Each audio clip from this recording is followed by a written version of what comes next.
The convergence of globalization and technology has created a new brand of terrorism. There were persons who, for whatever reason, came to view their home country as the enemy.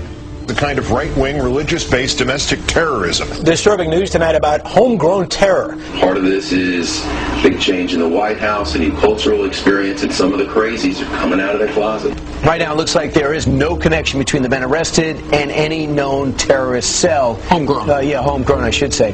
Folks, we've got a very serious situation here. I'm holding what is called the right-wing extremism, current economic and political climate, fueling resurgence and radicalization and recruitment.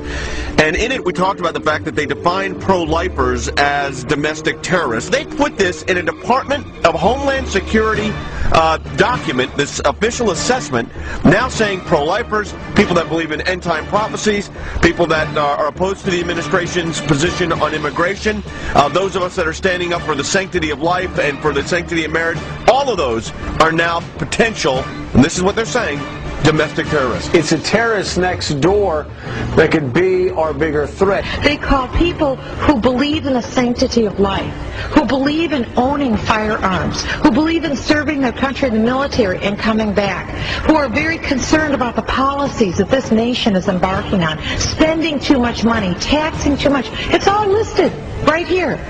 These are the domestic right-wing extremists. 1 million names under the watchful eye of the United States. America's so-called terrorist watch list has hit the record number, according to one of the country's most prominent civil liberties groups. That's a lot of people to keep track of. They're adding new people all the time. It's a secret list that you don't know really quite how one gets on, and you don't know how you get off. They're coming out and profiling huge groups of people. You know, if you voted for a certain political candidate, you should be considered a potential threat.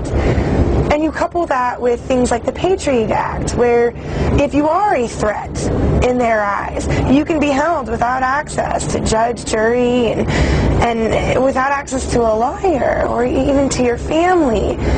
That's very concerning, because we've watched our country go through and do this to brown people, you know, overseas. They're rounding up enemy combatants and they're putting them in camps, and they are torturing them. That is a fact. We know that. In Missouri, a new document meant to help Missouri law enforcement agencies identify militia members or domestic terrorists has drawn criticism. The February 20 report, called the Modern Militia Movement, mentions such red flags as political bumper stickers for third-party candidates, such as Ron Paul, who ran for president, talk of conspiracy theories, such as the plan for a superhighway linking Canada to Mexico, and possession of subversive literature. So the state police in Missouri have been told that if you see a car with a bumper sticker that opposes the so-called creation of North American Union, the superhighway, that you are probably following a militia member, that you are following an anti-government radical. If you see a car with a bumper sticker that says Ron Paul for president, you might be dealing with a violent radical. Exercise extreme caution.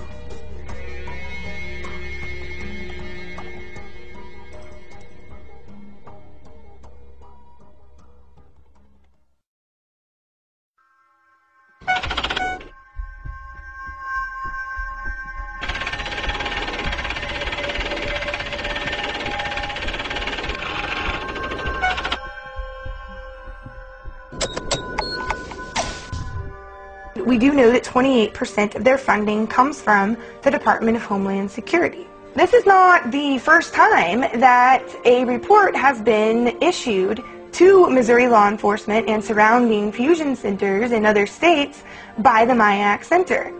Previously, there have been several reports, such as the MIAC report in the state of Missouri, but this is the first time that a report such as this actually named individuals.